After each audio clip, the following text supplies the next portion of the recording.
বিয়ের জন্য যদি বাপ মা রাজি না হয়, নিজে বিয়ে করবা, পরে গিয়ে বাপ মাকে বলবা বিয়ে করে ফেলেছি, যা করতে চাও করো, আই ডোন্ট কেয়ার।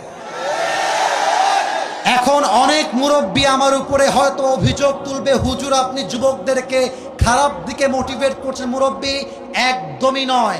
আমি মনে করি জেনার চাইতে 1000 গুণ বেশি উত্তম সেই বাপ মাকে অমান্য করে বিয়ে করা, যে বাপ মা সন্তানের চরিত্র নষ্ট হচ্ছে দেখেও বিয়ে দিতে চায় না।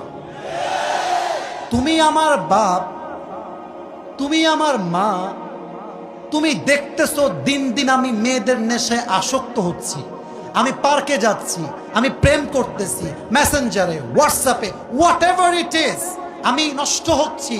তুমি মা হয়ে যদি আমার দায়িত্ব নিয়ে না বোঝো, বাপ যদি আমাকে না বোঝে, কাউকে দরকার নাই, আমি নামকে নিয়ে বিয়ে করে ফেলবো যুবক ভাইরা। এটা বাধ্য হয়ে বললাম। কেন বললাম? আজকালকার সমাজে প্রেম করা সহজ, বিয়ে করা কঠিন হয়ে গিয়েছে।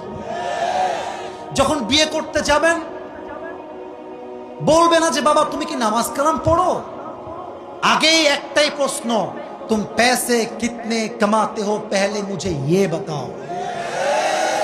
একজন যুবক কামাই করে 15,000 টাকা, তাগড়া যুবক, আব্বা বলে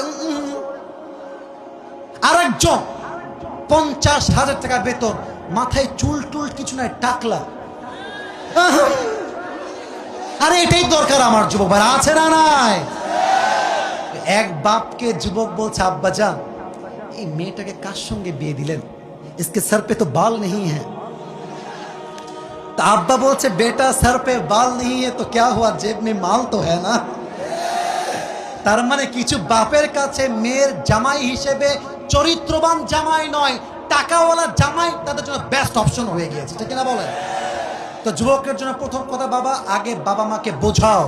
আমার মনে হয় যুবকদের জীবনের সবচাইতে বড় দুঃখের বিষয়, বিয়ে করতে চাই বিয়ে করতে পারি না, বাপ মা খালি কয় নিজের পায়ে দাঁড়িয়ে বিয়ে করতে হবে। আর আজকালকার মেয়েদের কি হয়েছে আল্লাহই জানে, টাকা পাইলে বুইরা টাকলার সঙ্গেও মেয়েরা বিয়ের পিড়িতে বসে যায়। তবে আমি একটা কথা স্পষ্ট ডিক্লেয়ার দিয়ে বলতে চাই, টাকা দেখে বিয়ে করবেন, টাকা পাবেন, বাড়ি পাবেন, গাড়ি পাবেন, ওয়াল্লাহি আল্লাহর কসম করে বলছি মনের শান্তি আপনি কোথাও খুঁজে পাবেন না। আজকে আমার এই যুবকগুলো হয়তোবা জিরো হতে পারে, মেরে দোস্ত ওয়াক্ত হামেশা এক নেই হোতা, সময় পরিবর্তন হয়। আজকে যেই টাকলার হাত ধরে টাকা দেখে বিয়ে করছো,